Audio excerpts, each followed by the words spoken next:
যে কেনমতে হুৱে সৰ্ব পাপত উদ্ধাৰ, সকলো পাপৰ পৰা এটি জীৱ আত্মা কেনেকৈ উদ্ধাৰ পাব পাৰে, কোন কৰ্ম কৰিলে সংসাৰৰ পৰা এটি জীৱ আত্মা সুন্দৰভাৱে তৰি যাব পাৰিব, বিশেষকৈ ম্ৰিয়মান এজন মনুষ্যই কি কৰ্ম কৰাটো অতীৱ প্ৰয়োজন। বিমঋষি কহিউক মুত ঋষি লোকে, বিমঋষি যে মোক তোমালোকে কোৱা যে কি কৰ্ম কৰিলে আমি শোকৰ পৰা পৰিত্ৰাণ পাম। যদি এই কৰ্মটোৰ বিষয়ে 60,000 ঋষিমুনিয়ে কৈছে আৰু সেই উত্তৰবিলাক যদি পৰীক্ষিতে গ্ৰহণ কৰিছে বা যদি নাই কৰা তাৰ বিষয়ে আমাক পদে ক'ব। কিন্তু প্ৰশ্ন হ'ল যে সদ্যপ্ৰয়াত জুবিন গাৰ্গ নামৰ সেই সত্তাটো মহাপ্ৰয়াণত শ্ৰীমন্ত শংকৰদেৱ সংঘ নামৰ ভক্তিৰ পঢ়াশালী ভাগীৰ মূল কাণ্ডাৰী পদাধিকাৰ বাপজনায়ো ছ'চিয়েল মিডিয়াত এটি ভাষ্য প্ৰকাশ কৰিছিল যে 19 তাৰিখে যেতিয়া খবৰটো আহিছিল সেই দিনটোৰ পৰা মাননীয় মুখ্যমন্ত্ৰীয়ে প্ৰকাশ কৰিছিল যে কোৰ্ট কাছাৰী স্কুল কলেজ সকলোখিনি বন্ধ হ'ব আৰু পৰীক্ষা পিছুৱাই দিয়া হৈছে, শিক্ষামন্ত্ৰীও প্ৰকাশ কৰিছিল। আৰু শ্ৰীমন্ত শংকৰদেৱ সংঘৰ মাননীয় পদাধিকাৰ বাপজনাই কৈছিল যে 26 তাৰিখলৈকে শ্ৰীমন্ত শংকৰদেৱ সংঘৰ সমস্ত অনুষ্ঠান বাতিল কৰা হৈছে। তেতিয়াহ'লে চতুৰ্থ দিনাৰ পৰা কিয় আমাৰ মৃতকৰ গৃহত ভাগৱত পাঠ হয়? চতুৰ্থ দিনাৰ পৰা যদি চতুৰ্থ দিনাৰ পৰা মৃতকৰ ঘৰত ভাগৱত কৃষ্ণ নাম আশ্ৰয় কৰাটো শুদ্ধ, তেতিয়াহ'লে আমাৰ পদাধিকাৰ বাপজনাই কিয় নক'লে যে আজিৰ পৰা প্ৰত্যেক শ্ৰীমন্ত শংকৰদেৱ সংঘৰ জিলা আঞ্চলিক প্ৰাথমিকৰ সমূহ বা পায় নামঘৰত এঘণ্টাৰ বাবে হ'লেও জুবিনৰ পৰমাত্মা লগত মিলিত হ'বৰ বাবে আত্মাৰ মুক্তিৰ অৰ্থে অন্তত কৃষ্ণ নাম ভাগৱত শ্ৰৱণ কীৰ্তন অনুষ্ঠান হওক। ভক্তি মাৰ্গ কিয় আশ্ৰয় কৰা নহ'ল? অন্তত চিন্তাটো আমি আপোনাসৱ জ্ঞানজ্যেষ্ঠ বয়োজ্যেষ্ঠৰ চৰণত আমি অৰ্পণ কৰা হৈছে। কথাখিনি অন্তত আমি এবাৰৰ বাবেও ভবাৰ প্ৰয়োজন অনুভৱ হয়, সেইকাৰণেহে আমি সবাৰ চৰণত সেৱাভাগী নিবেদন কৰা হৈছে। তাৰ পাছত পদে আমাক প্ৰকাশ কৰিছে, ৰাম শনি মুনি সবে বোলে যাৰ যে নমতি, কেহু বোলৈ তপতে পৰম পাই গতি। ঋষিমুনিসকলে প্ৰশ্নটো শুনিলে আৰু শুনি কোনো ঋষিমুনিয়ে কৈ দিলে যে সেই ৰাজন পৰীক্ষিত, তুমি তপস্যা কৰা, যিহেতু তুমি মুক্তি বিচাৰিছা, সেইকাৰণে তুমি তপস্যা কৰিলে তুমি পৰম গতি গৰাকী হ'ব পাৰিবা, সিদ্ধি লাভ কৰিব পাৰিবা। তাৰ পাছত কেহু বোলৈ মহাসিদ্ধি সাধে যজ্ঞ দানে, কেহু বোলৈ পৰম মুকুতি তীৰ্থ স্নানে। কোনো ঋষিমুনিয়ে কৈ দিলে বোলে তেওঁলোকে কোৱাটো হয় তপস্যা কৰিলে জীৱৰ গতি হ'ব, কিন্তু এইটো মনত ৰাখিবা হে ৰাজন, তুমি মহাসিদ্ধি লাভ কৰিব বিচাৰিছা, সেইকাৰণে তুমি তাৰ বাবে যজ্ঞ কৰা, দান দিয়া, আৰু তুমি মুকুতিৰ অৰ্থে তীৰ্থক্ষেত্ৰ ভ্ৰমণ কৰা, তীৰ্থক্ষেত্ৰৰ জলত, পবিত্ৰ জলত তুমি স্নান কৰা। এইকেইটা কৰিলেও তুমি বিচৰা বস্তুটো লাভ কৰিব পাৰিবা। তাৰ পাছত কোনোৱে ক'লে বোলে কেহু বোলৈ মহাযজ্ঞে তৰৈ সংসাৰক, কেহু বোলৈ এৰাই মহাজ্ঞানেহে নৰক।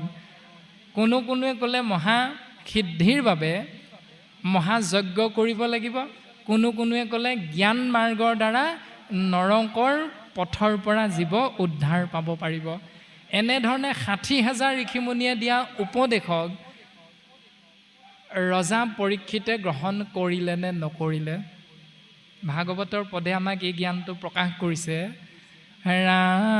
ৰাম সবে সন্তে কহে আপোনাৰ নামত।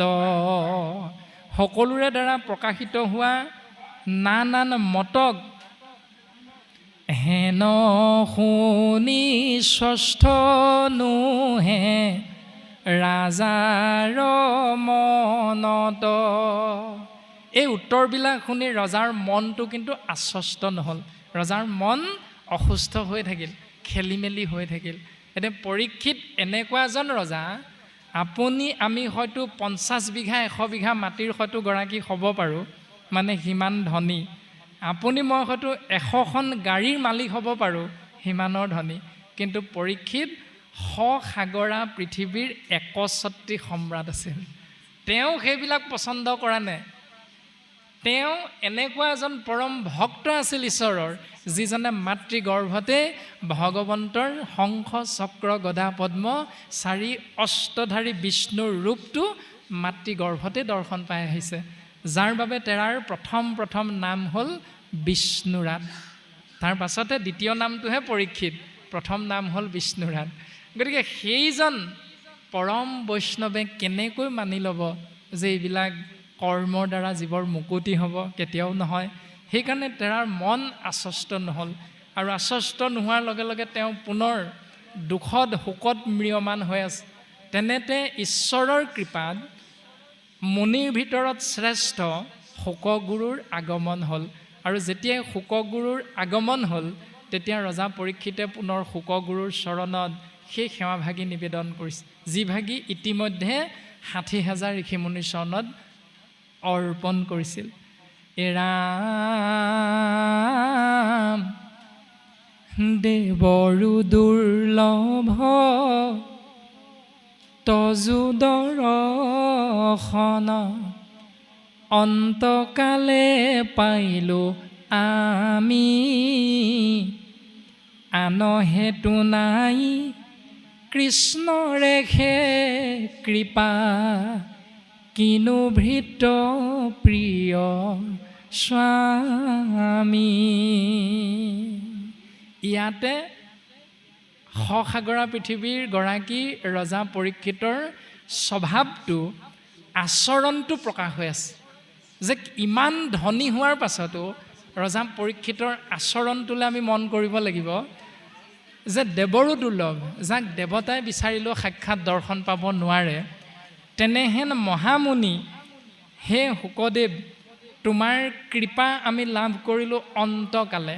আমি যে এজন ভকতৰ আগমন হ'লে গৃহস্থী ধৰ্মৰ বা পাইসকলে সেৱা কৰোঁ। আজি মোৰ গৃহ তীৰ্থটো অধিক, পবিত্ৰ ভৈলায়া শেষ, যিহেতু সাক্ষাতে জগতৰ গুৰু, আপুনি ভৈলা প্ৰৱেশ। জগতৰ গুৰু আহি আমাৰ গৃহত উপস্থিত হৈছে। আৰু তাৰ পাছত সন্ধিয়া সময়ত যেতিয়া ভকত গুচি যায়, ভকত বিদায় হয়, ৰাতি 8মান বজালৈকে যেতিয়া সেৱকীৰ অঙহী বঙহী, কোৰ্ট কাছাৰী অফিচৰ লগ বন্ধুসকল আহি থাকিব ধুতি পঞ্জাবীৰ বিপৰীতে লং পেণ্ট চাৰ্ট পৰিধান কৰি, তেতিয়া সেইসকল সতীৰ্থই বন্ধুবৰ্গই সেৱকী সোধে, বোলে বাপ, বোলে বন্ধু বা শইকীয়া বা দত্ত উপাধিটো আশ্ৰয় কৰি কয়, বোলে দিনৰ কৰ্মটো ভালে ভালে হৈ গ'ল নিশ্চয়? বোলে হয়, ভকতৰ জামেলাটো এতিয়াহে মৰিছে। এটা শব্দ আমি ব্যৱহাৰ কৰোঁ, ভকতৰ জামেলা, মানে দিনটো ভকতক সেৱা কৰিলোঁ আৰু ৰাতি এজনৰ আগত কৈ দিলোঁ, দিনৰ দিনটো হাজাৰ হাজাৰ ভকতক সেৱা কৰা সেইটো সমস্ত পুণ্য সেইখিনিতে আমি নাশ কৰি দিলোঁ। বোলে ভকত দিনটো আপোনাৰ মোৰ কাৰণে জামেলাহে আছিল, ভকতৰ জামেলাটো এতিয়াহে মৰিছে।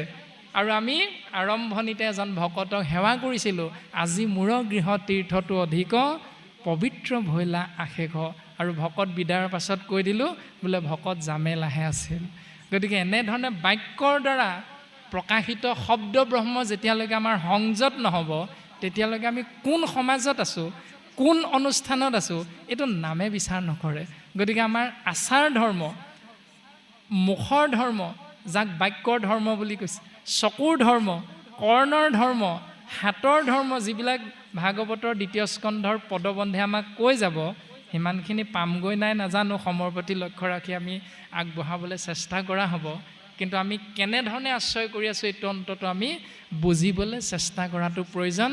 ৰজা পৰীক্ষিতৰ দ্বাৰা পৰীক্ষিতে কি বুলি ক'লে যে দেৱতায়ো যাক বিচাৰিলে নাপায় তেনেহেন সেই গুৰুদেৱ তোমাক আমি গৃহতে থাকিয়া দেখিলোঁ তজু চৰণ, তোমাক আমি বিচৰা নাই, তোমাৰ কথা আমি চিন্তা কৰা নাই, তৎসত্বেও আমি গৃহত থাকিয়ে দেখিলোঁ তজু চৰণ। আমাৰ পৰম সৌভাগ্য। আৰু ইয়াৰ বাবে ধন্যবাদটো কাক দিলে? ৰজা পৰীক্ষিতেতো ধন্যবাদ এটা দিব লাগিব। যিধৰণে আমাৰ অনুষ্ঠান পাতিলে ধন্যবাদটো আমি কাক দিওঁ? বোলে মোক যদি সম্পাদক নাপাতিলিহেঁতেন তেতিয়াহ'লে অনুষ্ঠান হ'লহেঁতেন। আৰু মই সম্পাদক হোৱাৰ বাবেহে, মই সভাপতি হোৱাৰ বাবেহে অনুষ্ঠানটো ইমান সুন্দৰ হ'ল। তাৰমানে ধন্যবাদটো আমি নিজলৈ ৰাখোঁ। কিন্তু ৰজা পৰীক্ষিতে ধন্যবাদটো কাক দিছে? আন হেতু নাই, হেতু মানে কাৰণ, কৃষ্ণৰেখে কৃপা কিনো ভৃত্য প্ৰিয় স্বামী। প্ৰভু ভগৱন্তৰ কৃপাৰ বাবেহে আমি তোমাৰ দৰে এজন মহান বৈষ্ণৱৰ দৰ্শন গৃহত থাকিয়ে লাভ কৰিলোঁ।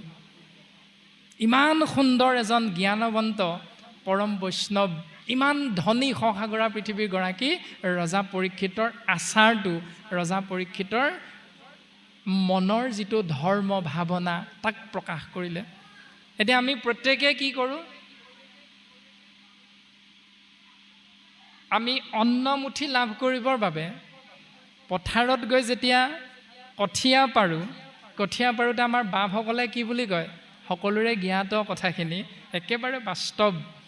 গুৰুত দিম, দেৱত দিম, নামত দিম, ভকতত দিম, এই বুলি কৈ 4 মুঠি প্ৰথম মাটিডোখৰত ছটিয়াই লোৱা যায়। তাৰপাছত কঠীয়া পৰা যায়। আৰু সেই কঠীয়া গুৰুদেৱ নাম ভকতত অৰ্পণ কৰাৰ বাবে সময়ত আপুনি আমি বিচৰা ধৰণে ঈশ্বৰে সেৱকক ভক্তক কৃপা বৰ্ষণ কৰে। লহপহকৈ কঠীয়া ডাঙৰ হয়। সময়ত সোণগুটি লাগে, সোণগুটি লখিমী হিচাপে ঘৰলৈ আনো, ধান ভঁৰালত ৰাখোঁ। আৰু আঘোণ মাহৰ শেষৰ ফালে কি কৰা যায়? ন বুলি এটি ব্যৱস্থা পালন কৰা যায়। আৰু সেই 9 মুঠি খাবৰ সময়ত কি কৰা যায়? বোৰে গুৰুদেৱ নাম ভকত গুলিমাৰ, আমলৰীয়া হাঁহটো মুচৰি মাৰ। 9 মুঠি খাব সময়ত সেইটো ব্যৱস্থা পালন কৰোঁ। আৰু ৰজা পৰীক্ষিতে ধন্যবাদটো দিছে ঈশ্বৰক, আৰু আপুনি মই ঈশ্বৰৰ পৰা কৃপা লৈ ধন্যবাদটো দিলোঁ গঁৰালৰ বিনা দোষী আমলৰীয়া হাঁহটোক। বেচেৰাটোৰ কি দুখ আছিলে? তাৰতো একো দুখ নাই। আপুনি মই কিন্তু সেই ব্যৱস্থাটো প্ৰায়ে পালন কৰোঁ। যেতিয়া আমি কৃপা বিচাৰোঁ, সন্তানটোৱে মেট্ৰিক পৰীক্ষা দিব 2 দিনৰ আগত গুৰুদেৱ নাম ভকতক মাতি একাধ্যা পাঠ কৰোঁ। আমি বুজি পাওঁ প্ৰত্যেকেই, বোলে ভকতসকলে যেবে কৰৈ আশীৰ্বাদ, তেবে সেই মিলয় সিটো কৃষ্ণৰ প্ৰসাদ। যেতিয়া ভকতে আশীষ প্ৰদান কৰিব, জীৱৰ মংগল সাধন হ'ব। কিন্তু যেতিয়া চাকৰিটো পাব আপোনাৰ মোৰ সন্তানটোৱে, তেতিয়া যিকেইজন ভকতৰ পৰা আশীষ লোৱা হৈছিল, সেইকেইজন ভকতক কিন্তু নিমন্ত্ৰণ কৰিবলৈ পাহৰি থকা যায়। বোলে ভকতকেইজনক মাতিলে নিৰামিষে হ'ব, সেইকাৰণে ভকতক গুলিমাৰ, গুৰুদেৱ নাম ভকত গুলিমাৰ খানাটোকে আদৰি আন। তাৰমানে কোনোবাই আলু দিলে, কোনোবাই ব্ৰইলাৰ 3টা আনিলে, আদি ধৰণে আপুনি মই কৰ্ম কৰোঁ। এতিয়া শাস্ত্ৰৰ লগত এইখিনি মিলিছেনে নাই মিলা? ৰজা পৰীক্ষিতৰ ভাৱনা পদ্মমুখখনতে উচ্চাৰিত বাক্য গুৰুজনে আমাক উপদেশ দিছে যে সেই গুৰুদেৱ তোমাক আমি লগ পালোঁ গৃহত থাকি। ইয়াৰ বাবে ধন্যবাদটো পৰীক্ষিতে অৰ্পণ কৰিছে তেওঁৰ ইষ্টদেৱ পৰম পুৰুষ প্ৰভু ভগৱন্ত কৃষ্ণৰ চৰণত, যে আন হেতু নাই, ইয়াৰ বেলেগ কাৰণ একো নাই, কৃষ্ণৰেখে কৃপা কিনো ভৃত্য প্ৰিয় স্বামী। এতিয়া আমি ধন্যবাদ কাক জনাওঁ? এই জ্ঞানটো লাভৰ বাবে আমি অন্তত পৰীক্ষিত ৰাজাৰ এই আচৰণটো আশ্ৰয় কৰাটো অতীৱ প্ৰয়োজন। এৰা তোমাৰ চৰণে মৰণ সময়ে, পুচুহু প্ৰভু সাম্প্ৰত, মৃয়মাননৰে সদায়ে কি কৰ্ম, কৰিবে ইটো লোকত। এই সংসাৰত ম্ৰিয়মান মনুষ্যই কি কৰাটো প্ৰয়োজন পৰম গতি সাধনৰ বাবে? এনেধৰণে প্ৰশ্ন নিবেদন কৰিছে। আৰু সেই প্ৰশ্নৰ উত্তৰ প্ৰথম স্কন্ধতেই গুৰুজনাই উপদেশৰ জৰিয়তে ছবিচন্দ্ৰভাগীত প্ৰকাশ কৰি থৈ গৈছে। ৰাম ৰাম সমস্তে শাস্ত্ৰৰ মত বেদ বেদান্তৰো তত্ত্ব কৃষ্ণে হে পৰম ইষ্ট দেৱ পূজৈ যাক ব্ৰহ্মা হৰে কোননো পামৰণৰে তাংক আখি নকৰিবে সেৱ।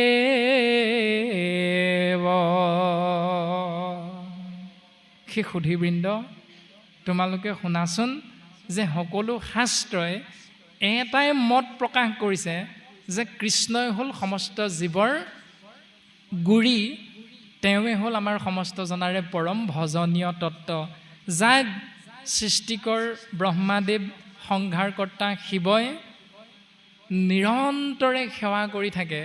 আৰু সেইজনক যদি আমি সেৱা নকৰোঁ, চিন্তা নকৰোঁ এক মুহূৰ্তৰ বাবে, তেতিয়াহ'লে আমাতকৈ দুৰ্ভগীয়া দ্বিতীয় এজন নাই।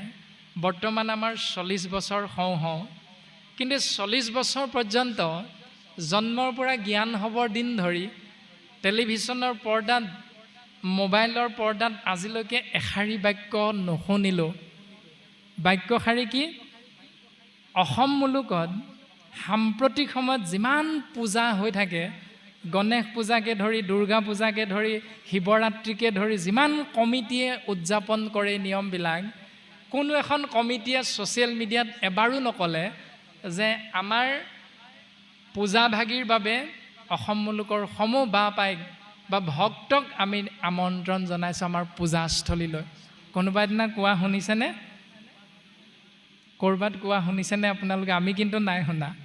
তৎসত্ত্বেও আমাৰ অসমীয়া মানুহৰ এটা স্বভাৱ আছে, নিমন্ত্ৰণ নকৰিলে মানে, নিমন্ত্ৰণী পত্ৰখন নাপালে মানে ফোন যোগে সেইজনক দুষাৰ কৈ দিওঁ, বোলে হয় কি আমাকনো কিহত বেয়া পালা, আমাক যে নিমন্ত্ৰণ নকৰিলা ঘৰৰ কৰ্ম ভাগিলে, অনুষ্ঠান ভাগিলে, কিন্তু নিমন্ত্ৰণ কৰিলে যাবলৈ সময় নাই। অথচ সেইসকল ভকতে আমি কি কৰোঁ, পূজাস্থলীলৈ কোনো দিন নিমন্ত্ৰণ নকৰা স্বত্তেও, আপুনি মই আজিৰ পৰা এমাহমানৰ আগতে তালিকা বনাই থৈছোঁ, ষষ্ঠী দিনা ক'লৈ যাম, সপ্তমী দিনা ক'লৈ যাম, অষ্টমী দিনা ক'ত ফুৰিম, নৱমী দিনা ল'ৰাটোক লৈ ক'লৈ যাম, দশমী দিনা ক'ত পূজা চামগৈ। এয়াই হ'ল আমাৰ অসমীয়া। অ মানে অকামিলা, স মানে সৰুপা, মিয়া মানে মিছলীয়া। অসমীয়া শব্দৰ অৰ্থ হ'ল অকামিলা, সৰুপা আৰু মিছলীয়া।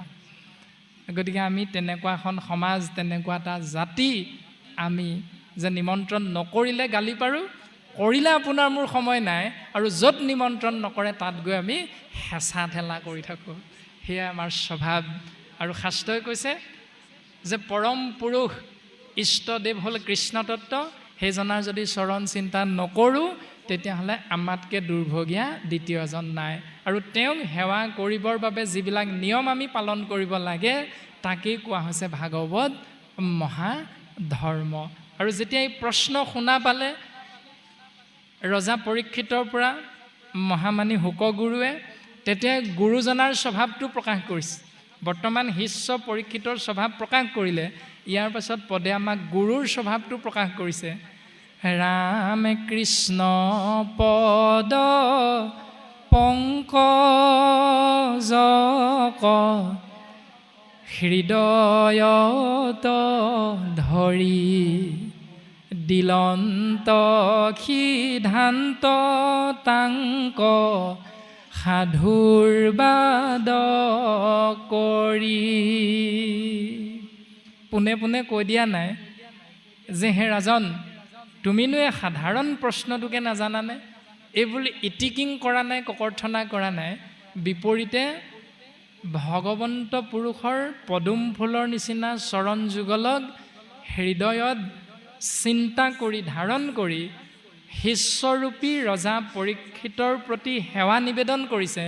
হে ৰাজন, তুমি এজন পৰম সাধু, ধন্য নৰপতি, মতি উত্তম, তোমাৰ চিন্তা অতি উত্তম। তুমি মনুষ্যৰ ভিতৰত যে ৰজা, এই সমস্ত ৰজাৰ ভিতৰত তুমি উত্তম ৰজা হিচাপে এই জগতত প্ৰকাশমান হ'বা।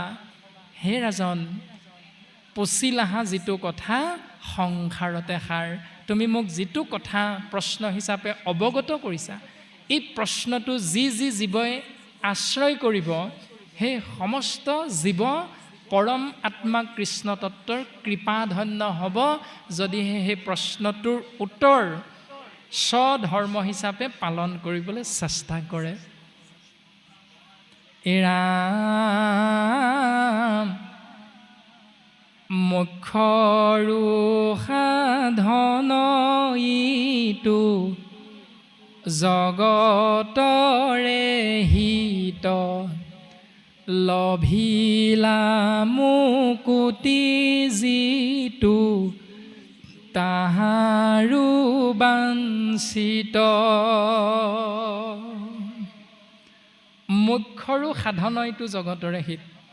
আমাৰ জীৱই, আমি জীৱতত্ত্বই পৰম আত্মা ইষ্টদেৱ কৃষ্ণ তত্ত্বৰ সান্নিধ্য লাভৰ বাবে তেওঁৰ নিৰ্গুণ নাম নিৰন্তৰে যদি আশ্ৰয় কৰোঁ, তেতিয়াহ'লে 5 প্ৰকাৰৰ সিদ্ধি লাভ হয়। আমাৰ সমস্ত জনৰে জ্ঞাত শালুক্য, সাযুজ্য, সাৰূপ্য, সামীপ্য আৰু মোক্ষ বা নিৰ্বাণ, এই 5 প্ৰকাৰ সিদ্ধি, যাক মুকুতি বুলি কোৱা হৈছে। আৰু 5 প্ৰকাৰ মুকুতিৰ শ্ৰেষ্ঠতম মুকুতি হ'ল নিৰ্বাণ। জীৱ আত্মা পৰমাত্মাত বিলীন হৈ যায়। এই নিৰ্বাণ মুক্তিৰ কথা ধৰ্মগুৰু বুদ্ধদেৱে প্ৰকাশ কৰি থৈ গৈছে। আৰু আমাৰ কৃপালু গুৰুজন বস্তুৱে সেই নিৰ্বাণ মুক্তিক মুখ্য ৰূপত প্ৰকাশ কৰি থৈ গৈছে। মুখ্য জীৱ আত্মা পৰমাত্মাত একাত্ম হোৱা। আৰু বাকী 4 প্ৰকাৰ হ'ল শালুক্য, সাযুজ্য, সাৰূপ্য আৰু সামীপ্য। বৰ্তমান গুৰুজনাই প্ৰকাশ কৰিছে লভিলা মুকুতি যিটো, ঈশ্বৰক সেৱা কৰি ভক্তই যিটো মুকুতি লাভ কৰে তাহাৰো বাঞ্ছিত। তেওঁ ঈশ্বৰৰ নামটো বাঞ্ছা কৰে। এই সংসাৰত কৃষ্ণ নাম আশ্ৰয় কৰিলোঁ। একাদশ স্কন্ধত উপদেশ প্ৰদান হৈছে কৃষ্ণ উদ্ধৱ সংবাদৰ দ্বাৰা। যিটো জনে যাই মাধৱৰ নাম স্মৰি, পাছে পাছে ফুৰে দেৱ দেৱী তুতি কৰি, মূৰ্তিমন্ত হুয়া 5 প্ৰকাৰ মুকুতি, মুকলৈও বুলি বাপ কৰয় কাকুতি। ঈশ্বৰ কৃষ্ণ মাধৱৰ নাম যিজনে আশ্ৰয় কৰে শুদ্ধ চিত্তে, মাধৱ মাধৱ নাম বচনত উচ্চাৰয়, মাধৱ মাধৱ হৃদয়ত, মাধৱ মাধৱ নাম নিৰন্তৰে সাধু হবে উচ্চৰয় সমস্ত কাৰ্যত। তাৰমানে মাধৱ মাধৱ বুলি যিসকলে ঈশ্বৰক আশ্ৰয় কৰি থাকে, স্বাভাৱিকত সেইসকলকে শাস্ত্ৰই সাধু বুলি প্ৰশংসা কৰিছে। যদি আমি সাধু হ'ব লাগে তেতিয়াহ'লে কেৱল ঈশ্বৰৰ নাম আশ্ৰয় কৰিব লাগিব। আৰু ঈশ্বৰৰ নাম আশ্ৰয় কৰাৰ লগে লগে আমাৰ কি সিদ্ধি লাভ হ'ব? 33 কোটি দেৱ দেৱতা আমাৰ পাছে পাছে আপোনা আপুনি ঘূৰি ফুৰিব। বিচাৰি যাব নালাগে আৰু দেৱতাক পৃথককৈ সেৱা কৰিবলৈ যাব নালাগে। তেওঁলোক আপোনা আপুনি আমাৰ পাছে পাছে আহি থাকিব। অকল সেয়াই নহয়, 5 প্ৰকাৰ মুকুতিও সেই ভকতৰ পাছে পাছে, সেই ভক্তৰ পাছে পাছে অহৰ্নিশে সেৱা কৰি কৰি ঘূৰি ফুৰে।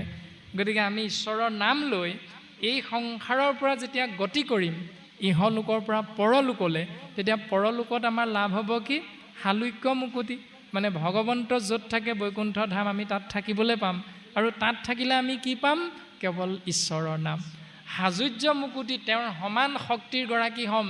সেই শক্তিৰ গৰাকী হৈ আমি কি লাভ কৰিম? বৈকুণ্ঠত কেৱল তেওঁৰ নাম। সেইকাৰণে কৈছে যে লভিলা মুকুতি যিটো, যিজনে মুকুতি লাভ কৰিব এই সংসাৰত কৃষ্ণ নাম লৈ, তেওঁ আকৌ যলৈ যাব তাতো গৈ কেৱল কৃষ্ণ নামকে আশ্ৰয় কৰাৰ সৌভাগ্যৱন্ত হ'ব। ইমান মহান নামৰ কৰ্ম, নামৰ ধৰ্ম এটি জীৱই আশ্ৰয় কৰিলে। কিন্তু বিপৰীতে ভাগৱতে আমাক সিদ্ধান্ত দিছে, ৰামে নাহি জ্ঞান যাৰ জাতি, ধৰ্ম মাত্ৰ কৰে, নিতে বলি বিশ্ব পঞ্চ যজ্ঞক আচৰে, তাহাৰ শ্ৰুতব্য কথা আছে অসংখ্যাত হৰি বিমুখৰ হৈ ব্যৰ্থে আয়ুপাত নাহি জ্ঞান যাৰ, যিজনৰ জ্ঞান নাই, মানে যাক অজ্ঞানী বুলি কোৱা হয়। জাতি ধৰ্ম মাত্ৰ কৰে, মই ব্ৰাহ্মণ কুলৰ, মই ক্ষত্ৰিয় কুলৰ, মই বৈশ্য কুলৰ, শূদ্ৰ আদি আদি ধৰণে যাৰ যি জাতি আমি নিৰ্ধাৰণ কৰোঁ উপাধি অনুসৰি জন্মগতভাৱে, সেই জাতিগত যিটো ধৰ্ম কৰ্ম তাক কোৱা হৈছে স্বধৰ্ম। এতিয়া সেই ধৰ্মক আমি প্ৰত্যেকেই আশ্ৰয় কৰোঁ। তাক 5টা ভাগত ভাগ কৰিছে। সেয়া হ'ল জন্মগতভাৱে 5টা ধাৰৰ পৰা মুক্ত হ'বলৈ 5টা কৰ্মক ধৰ্ম হিচাপে দেখুৱাইছে, যাক পঞ্চযজ্ঞ বুলি কোৱা হৈছে। আৰু তাৰ বিষয়ে পদে আমাক সিদ্ধান্ত দিছে, ৰাম দেৱ ঋষি ভূত পিতৃ কুটুম্ব জনৰ উপজিলে তা সম্বাৰ ঋণী হোৱে নৰ। জন্মগতভাৱে এটি জীৱ 5টা ধাৰ লাগে। তেওঁ ব্ৰাহ্মণ কুলতে জন্ম হওক, ক্ষত্ৰিয় কুলতে জন্ম হওক, বৈশ্য বা শূদ্ৰ য'তে জন্ম নহওক, তেওঁৰ উপাধি যিয়ে নহওক, প্ৰত্যেক হৰিধাৰী জীৱ আত্মাই 5টা ধাৰত আমি পোত খাই আছোঁ। এই 5টা ধাৰ হ'ল দেৱতাৰ ধাৰ, ঋষিৰ ধাৰ, ভূতৰ ধাৰ, পিতৃ মাতৃৰ ধাৰ, পুষ্য ধাৰ, অৰ্থাৎ ইষ্ট মিত্ৰ কুটুম্ব বংশ পৰিয়াল ককাই ভাই এইসকলৰ ধাৰ। এতিয়া এই 5টা ধাৰৰ পৰা মুক্ত হ'বলৈ আমি প্ৰত্যেকেই 5টা কৰ্ম কৰোঁ কম বেছি পৰিমাণে। সেই 5টা কৰ্মকে কোৱা হৈছে পঞ্চযজ্ঞ।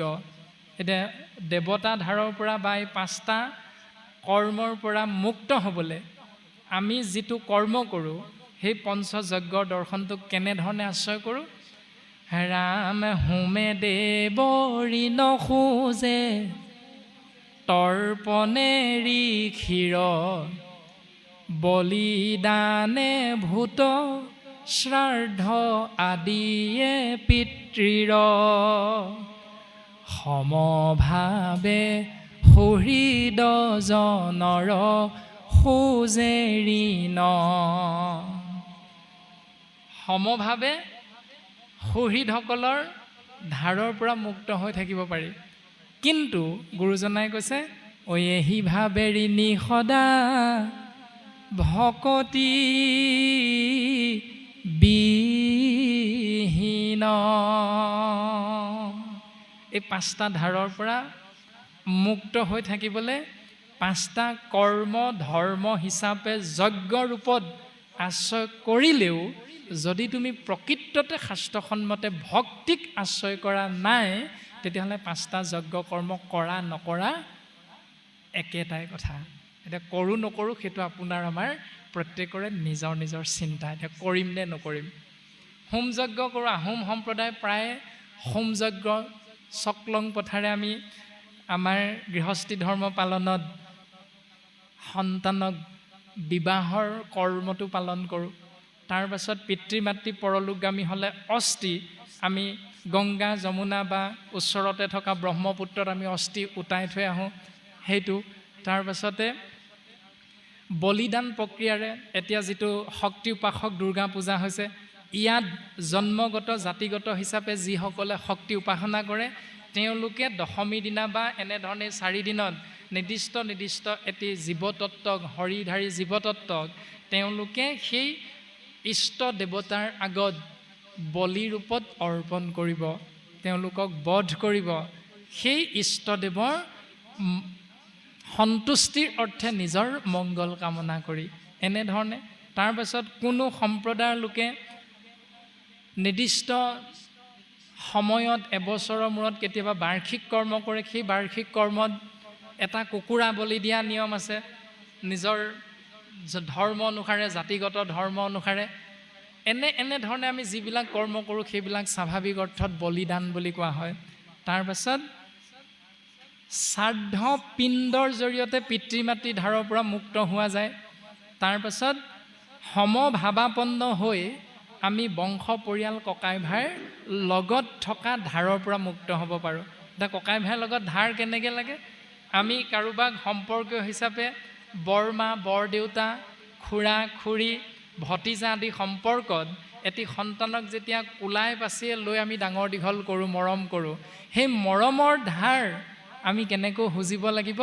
যে বৰদেউতাকক বা বৰমাকক যেনেধৰণে মাতৃৰ আসনখনত আমি সন্মান কৰিব লাগে তেনেধৰণে সন্মান কৰিব লাগিব। আমি ডাঙৰ হ'লেও, বয়সত ডাঙৰ হ'লেও কিন্তু বৰদেউতাতকৈ আমি কেতিয়াও ডাঙৰ হ'ব নোৱাৰোঁ। যিমান জ্ঞান লাভ কৰিলেও, ডাবুল MA হ'লেও, বৰদেউতাক নপঢ়া নুশুনা হ'লেও কিন্তু সদায় তেওঁ আমাৰ সন্মানৰ পাত্ৰ। কিন্তু তাকে যদি নকৰি আমি বোলে তুমিনো কি পঢ়িলা, আমিতো ডাবুল MA, এনেধৰণে কৈ শিক্ষাগত অৰ্হতাৰে অহংকাৰী হৈ আমি যদি গুৰু গোসাঁই নেমানো, তেতিয়াহ'লে ইষ্ট মিত্ৰ কুটুম্বৰ ধাৰ তেনেকৈ থাকি যাব। যি আমি শিক্ষাগত অৰ্হতাৰে শিক্ষক হিচাপে বৃত্তি পালন কৰিলোঁ বা ডাক্তৰ ইঞ্জিনিয়াৰ হিচাপে নিজকে গঢ় দিলোঁ, সেই গঢ় দিয়াৰ লগে লগে আপোনাক মোক ডাঙৰ দীঘল কৰা কোলাই পাচিয়ে তুলি মৰম স্নেহ কৰি আমাৰ খুৰা খুৰীৰ সন্তানজন যেতিয়া ডাঙৰ হ'ব, তেতিয়া আমি সেই সন্তানক অন্তত আমি লোৱা শিক্ষাখিনি তেওঁলোকক দিব লাগিব, তাকো বিনামূল্যে, বিনা পইচাত। যদি আমি তাকে নকৰি আমিও বোলে এনেকৈ পইচা লৈ লৈ টিউশ্যন কৰিছিলোঁ, গতিকে তই মোক টিউশ্যনৰ বাবদ ফিজ দিব লাগিব। এই যিবিলাক চিন্তা আমি কৰোঁ, এইবিলাক নকৰি বাস্তৱসন্মত পৃথিৱীখনত আমি সমভাৱাপন্ন হৈ সকলোকে যদি আমি ঈশ্বৰৰ সন্তানস্বৰূপ ভাৱাপন্ন হৈ সংসাৰত মৰম স্নেহ ভাতৃত্ববোধেৰে আমি সংসাৰত জীৱন যাপন কৰিবলৈ চেষ্টা কৰোঁ, তেতিয়াহ'লে সেইটো ব্যৱস্থাৰ পৰা আমি খন্তেকৰ বাবে ধাৰৰ পৰা মুক্ত হৈ থাকিব পাৰিম। কিন্তু শাস্ত্ৰই কৈছে এহি ভাৱে ঋণী সদা ভকতিবিহীন, এনেকৈ ভক্তিক আশ্ৰয় নকৰিলে কিন্তু তুমি সদায় ঋণী হৈ থাকিবা। এতিয়া ইয়াৰ শাস্ত্ৰসন্মত দৰ্শন কি আছে? ভাগৱতে আমাক বাস্তৱসন্মত এনেকৈ ক'লে আমি পালন কৰোঁ। এতিয়া কৈছে শ্ৰাদ্ধৰ বিষয়ে কৈছে, কাৰ শ্ৰাদ্ধ কোনে কৰে, কোনে কৰি খায়, ব্ৰাহ্মণৰ ইও জীৱিকাৰ একমাত্ৰ উপায়। শ্ৰাদ্ধ কোনেও কৰিব নোৱাৰে, কোনেও নাখায়হি। আমাৰ যে পিণ্ড দিয়ে নদীৰ কিনাৰত গৈ, সেইবিলাক কোনেও নাখায়। আমাৰ কাহিনী আছে, আপোনাৰভাৱে জানে, আমি মাত্ৰ চমুকৈ কথাটো প্ৰকাশ কৰাহে হৈছে যে কাৰ শ্ৰাদ্ধ কোনে কৰে, কোনে কৰি খায়, ব্ৰাহ্মণৰ ইও জীৱিকাৰ একমাত্ৰ উপায়। কোনো ভোজনীৰ কথা ভাগৱতত নাই, কোনো মুণ্ডনৰ কথা ভাগৱতত নাই, অথচ আপুনি মই শ্ৰাদ্ধ, পিণ্ড, ভোজনী, মুণ্ডন আদিবিলাকৰ পাছত এটি কৰ্মক দোহাই দি কিন্তু সমাজে আমি দৌৰি ফুৰোঁ। গতিকে এইবিলাক শুদ্ধ নে অশুদ্ধ আমি ভাগৱতৰ পদ চালে উত্তৰ লাভ কৰিম। তাৰপাছত কোৱা হৈছে পিণ্ডদান। পঞ্চম স্কন্ধত পৃথু অৱতাৰত কৈছে যে মোৰ পুত্ৰ ভৈলে পিণ্ড দিবাক লাগয় বাপৰ। হয়, পুত্ৰ হ'লে পিতৃ মাতৃ অৰ্থে পিণ্ড দিব লাগিব। যদি পিণ্ড পুত্ৰই নিদিয়ে, তেতিয়াহ'লে সেই পুত্ৰ পিতৃৰ শাস্ত্ৰসন্মত বৈষ্ণৱ হিচাপে প্ৰকাশ কৰা নাই। যিধৰণে নৃসিংহ গোসাঁই প্ৰহ্লাদক কৈছিল যে তই বৈষ্ণৱ পুত্ৰ ভৈলি যাৰ, 21 পুৰুষ উদ্ধাৰ কৰিলি তাৰ। তোৰ নিচিনা এজন বৈষ্ণৱ পুত্ৰ যি বংশত জন্ম হ'ব, 21 পুৰুষ পৰ্যন্ত উদ্ধাৰ হৈ যাব পাৰে। গতিকে তেনেকুৱা বৈষ্ণৱ পুত্ৰ আমি হ'ব নোৱাৰিম যদি শাস্ত্ৰই কোৱা দৰ্শন আমি পালন নকৰিম। এতিয়া শাস্ত্ৰই ক'লে পুত্ৰ ভৈলে পিণ্ড দিব লাগয় বাপৰ। পুত্ৰ হ'লে পিতৃৰ অৰ্থে পিণ্ড দিব লাগিব। কিন্তু পিণ্ডভাগীৰ নাম কি? মোৰ পিণ্ড হুৱে জানা ভজিলে ঈশ্বৰ। মোৰ পিণ্ড হ'ব সেইটোহে যে নিৰন্তৰে নিৰবিচ্ছিন্নে পুত্ৰই যদি ঈশ্বৰ সেৱা কৰে। এতিয়া আমি পুত্ৰ হিচাপে ঈশ্বৰ সেৱা কৰোঁ নে নকৰোঁ? এইটো আমি প্ৰত্যেকে নিজে নিজে বুজি পাম। সেইখিনি কথা ভাগৱতে আমাক সিদ্ধান্ত দিছে। ভোজনীৰ কথা কৈছে, মুণ্ডনৰ কথা কৈছে, খুব সুন্দৰ সুন্দৰভাৱে ভাগৱতৰ স্কন্ধৰ পদবন্ধে আমাক সিদ্ধান্ত দিছে। সকলোখিনি আপোনাৰ হ'বৰ জ্ঞাত। এতিয়া মুঠতে আমি এটা সিদ্ধান্ততে উপনীত হ'ব পাৰোঁ শাস্ত্ৰই কোৱাৰ ধৰণে, যে এইবিলাক কৰ্ম কৰিলেও এহিভাৱে ঋণী সদা ভকতিবিহীন। বলিদান প্ৰক্ৰিয়াটোৰ বিষয়ে ভাগৱতে সিদ্ধান্ত দিছে যে যেতিয়া দৈত্যৰ অত্যাচাৰ উৎপীড়নত সাধু সন্ত মহন্ত দেৱতাৰ এই সংসাৰত থাকিবৰ বাবে ঠাই নোহোৱা হৈছিল, তেতিয়াই সাধু সন্ত দেৱতাৰ স্তুতিত ভগৱন্ত সন্তুষ্ট হৈ ভগৱন্ত পুৰুষে বামন ৰূপত অৱতাৰ ধাৰণ কৰিছে। আৰু বামন ৰূপত অৱতাৰ ধাৰণ কৰাৰ পাছত ভগৱন্ত পুৰুষে সেই দৈত্যসকলৰ সেনাধ্যক্ষ বা ৰজা নেতৃত্ব বহনকাৰী বলিৰ কাষ পাইছে আৰু বলিক 3 পদ ভূমি বিচাৰিছে। আৰু আমি সমস্ত জনাৰে জ্ঞাত যে বলিয়ে প্ৰতিশ্ৰুতি ৰক্ষা কৰি 2 পদ ভূমি দিব পাৰিছিল, কিন্তু সদশেষত প্ৰতিশ্ৰুতি ৰক্ষা কৰিবৰ বাবে 3 নম্বৰ পদ ভূমিৰ ব্যৱস্থা কৰিব নোৱাৰি তেওঁ 24 তত্ত্বৰে গঠিত হৰিৰ তত্ত্ব, 25 নম্বৰ তত্ত্ব জীৱ আত্মা সহিতে প্ৰকৃতি আৰু পুৰুষ দুয়োকে পৰম পুৰুষ পৰমাত্মা পৰম ব্ৰহ্ম কৃষ্ণ তত্ত্বৰ চৰণত তেওঁ নিজকে অৰ্পণ কৰি দিছে। এইটো হ'ল বলিদান।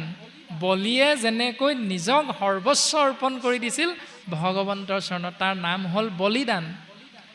আৰু তেনেকৈ আমি গৃহস্থী ধৰ্ম পালন কৰা একোজন বাপ আয়ে ঈশ্বৰৰ চৰণত নিজকে অৰ্পণ কৰিব লাগিব। এই দৰ্শনটোৰ নামেই হ'ল বলিদান। এতিয়া তাকে নকৰি আমি সমাজ বিশেষে জন্মগতভাৱে জাতিগতভাৱে কুল ধৰ্ম আচাৰ বিচাৰি বিচাৰি আমি কি কৰোঁ, এই ওপৰত গৈ অহা বাকী নিয়মবিলাক পালন কৰোঁ। বলিদান মানে অন্য এটি জীৱক আমি ইষ্টদেৱ ভজনীয় তত্ত্ব 33 কোটি দেৱতাৰ কোনো এজনৰ চৰণত আমি আগবঢ়াই দিওঁ। মৃতকৰ অৰ্থে কুকুৰা এটি আগবঢ়াই দিয়া বলিদান। মৃতকৰ 11 নম্বৰ দিনা ৰাতি কৰ্মসাজত একাদশ দিৱসৰ ৰাতি কৰ্মসাজত মৎস্য স্পৰ্শ বুলি এটা নিয়ম আছে কোনো সমাজত। গতিকে সেই সময়ত সন্ধিয়াতে খাৰ মাছ খোৱা কিছুমান নিয়ম আছে কিছু কিছু সমাজ বিশেষে। গতিকে ভাগৱত পঢ়ি পঢ়ি ভাগৱতৰ দৰ্শন আমি শুদ্ধ ৰূপত আশ্ৰয় কৰিছোঁনে নাই কৰা, এইখিনি কিন্তু চিন্তা কৰাটো অতীৱ প্ৰয়োজন। হয় আমি কৰিছিলোঁ, কিন্তু ভাগৱত পঢ়ি আমি শুদ্ধ ৰূপটো বুজিব পাৰিছোঁনে নাই পৰা। শাস্ত্ৰই সিদ্ধান্ত দিলে যে 5টা কৰ্মক ধৰ্ম হিচাপে আশ্ৰয় কৰিবানে নকৰা নিজে নিজে সিদ্ধান্ত লোৱা আমি পদবন্ধে প্ৰকাশ কৰা হৈছে। শুনা, কায় বাক্য মন কৰি নিশ্চয়ে যিজন মুকুন্দৰ চৰণত পখিল শৰণ। কায়ৰ দ্বাৰা বাক্যৰ দ্বাৰা মনৰ দ্বাৰা একচিতে মুকুন্দৰ চৰণত শৰণ গ্ৰহণ কৰিবলৈ গৈছে।